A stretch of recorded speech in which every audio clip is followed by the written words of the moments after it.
No one has told you this yet, but if you're making these mistakes, you're practically shooting yourself in the foot every time you try to impress a woman.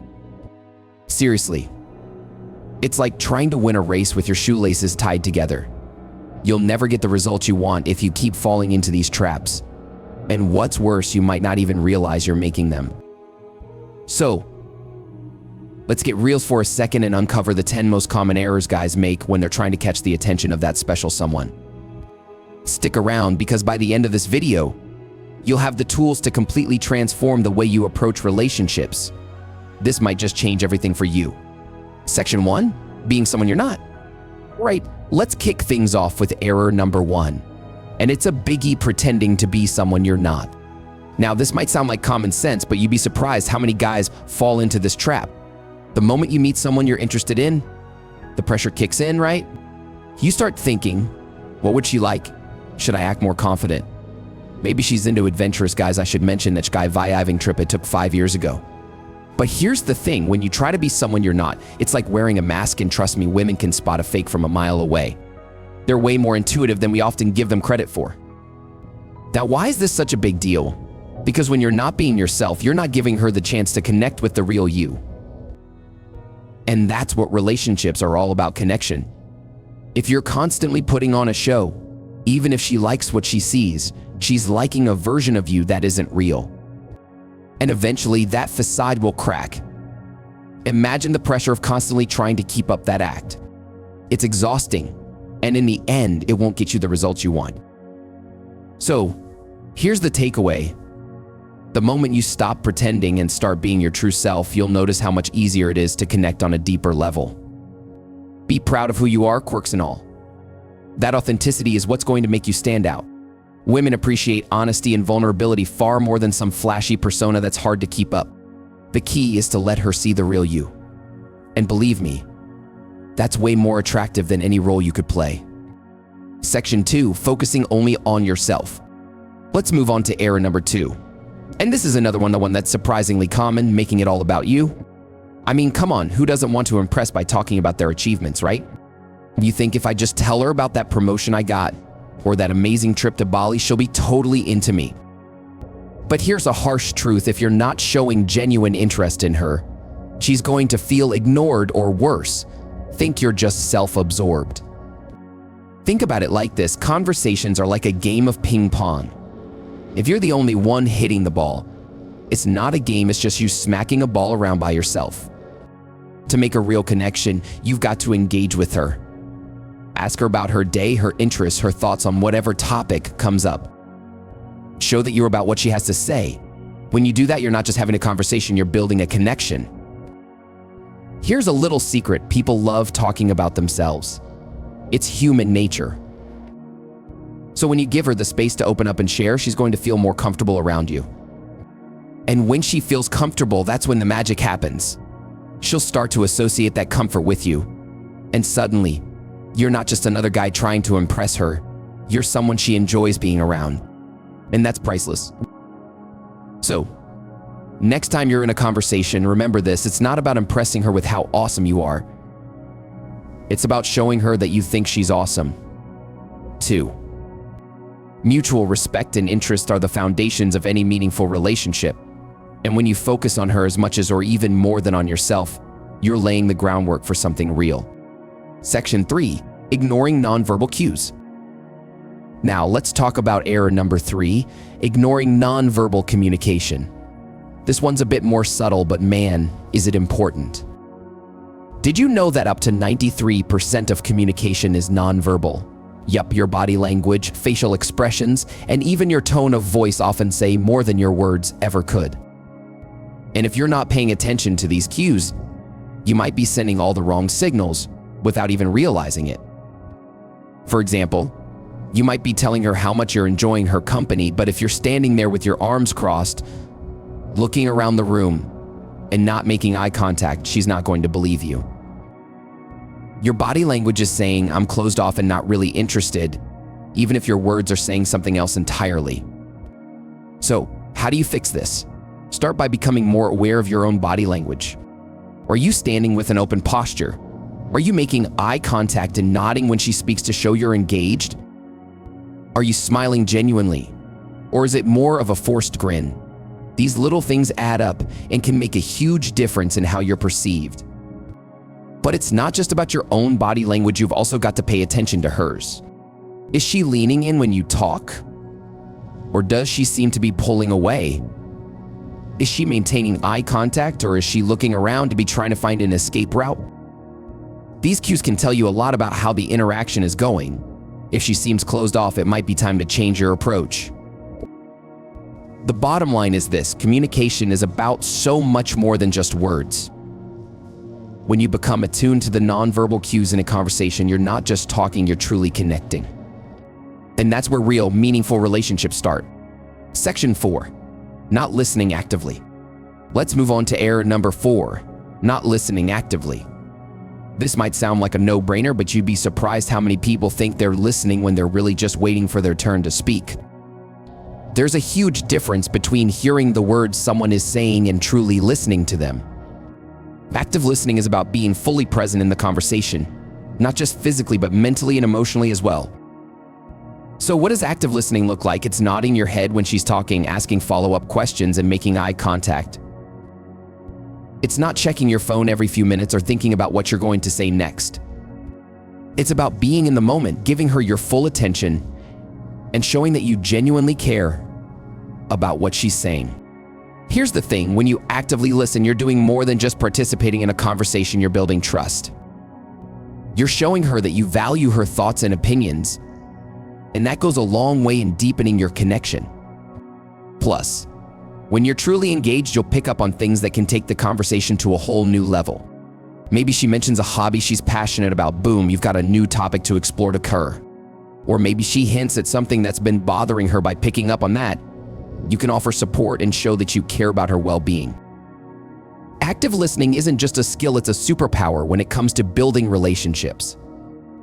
So the next time you're in a conversation, practice being fully present. You'll be amazed at how much more meaningful your interactions become. Section 5. Relying on materialism. All right, now for error number 5, trying to impress with material things. We live in a world where social media and advertising constantly tell us that we need the latest gadgets, the coolest car, or the trendiest clothes to be attractive. And while these things might catch someone's eye at first, they're not what's going to keep her interested. Let me be clear, there's nothing wrong with having nice things or being proud of what you've achieved. But if you're relying on your possessions to do the talking, you're missing the point. Relationships are built on connection, not on what you own. Flashy cars and expensive dinners might be fun, but they're not going to build a deep, meaningful relationship. Think about it. Would you rather be with someone who likes you for who you are, or someone who's only interested in what you can give them? The answer should be obvious. Genuine connections are rooted in who you are as a person, your values, your personality, your sense of humor, not in what you can buy. So, instead of trying to impress her with material things, focus on the things that really matter. Show her that you're kind, considerate, and attentive. Make her laugh, listen to her, and be there when she needs support. These are the things that will leave a lasting impression long after the novelty of that shiny new car has worn off. Section 6. Ignoring her boundaries. Now, let's talk about error number 6, ignoring her boundaries. This one is crucial, and it's something that can make or break any interaction. Respect is the foundation of any healthy relationship, and that means respecting her boundaries, both the ones she explicitly states and the ones she might communicate through her actions. For example, if she says she's not ready for something, whether it's a serious relationship, a fear action, or even just a certain conversation topic, you've got to respect that. Pushing her to go beyond her comfort zone is a surefire way to make her feel uncomfortable and unsafe. And that's the opposite of what you want. But boundaries aren't always verbal.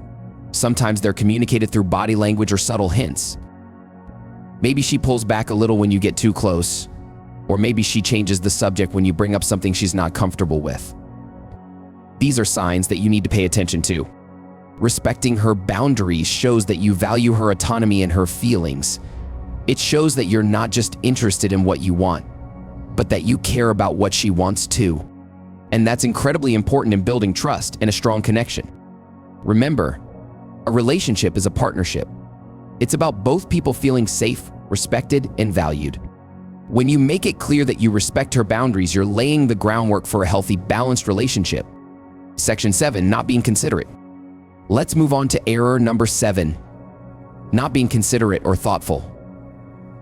This is one of those things that might seem small, but it can have a huge impact.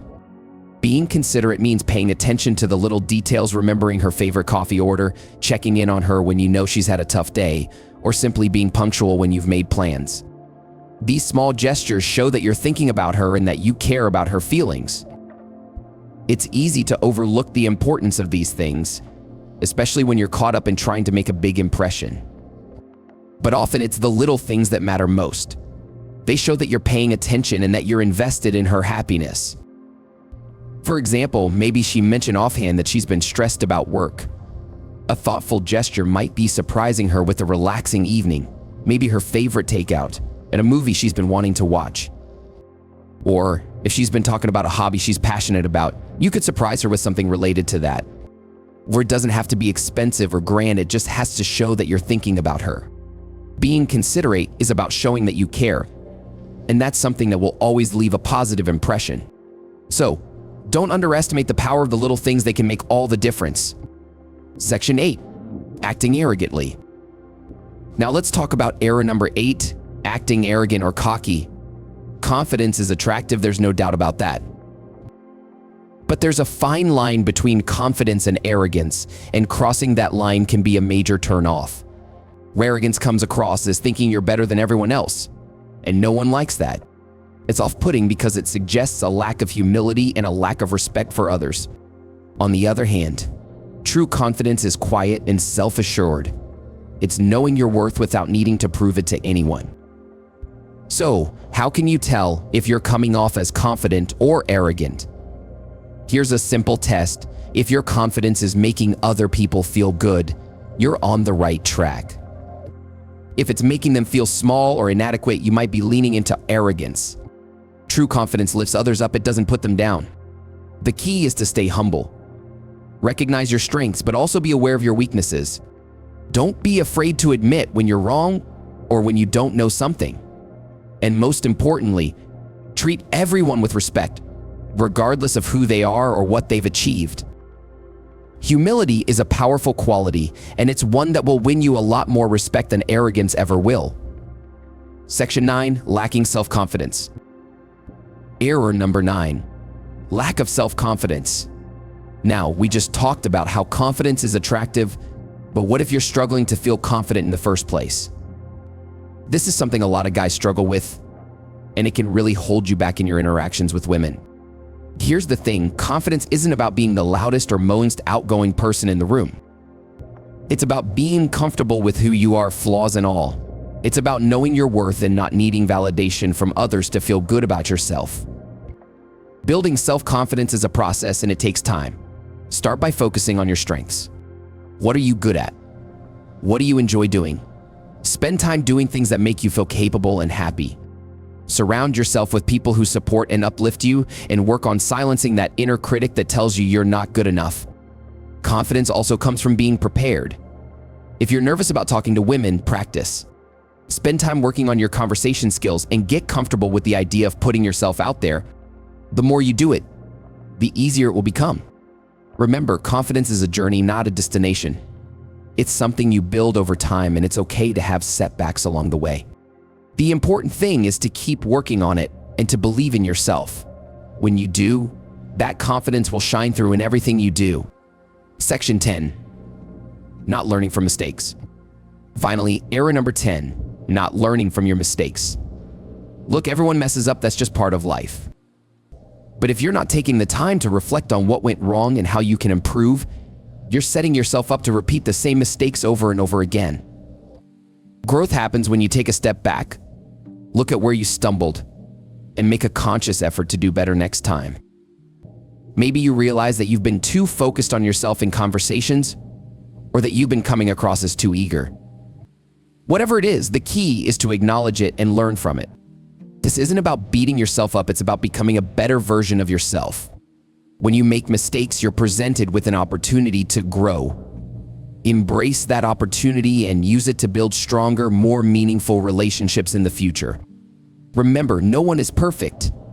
The goal isn't to be flawless, but to be aware, to be thoughtful, and to be willing to learn and improve.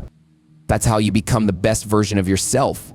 And that's how you build relationships that are based on genuine connection and mutual respect.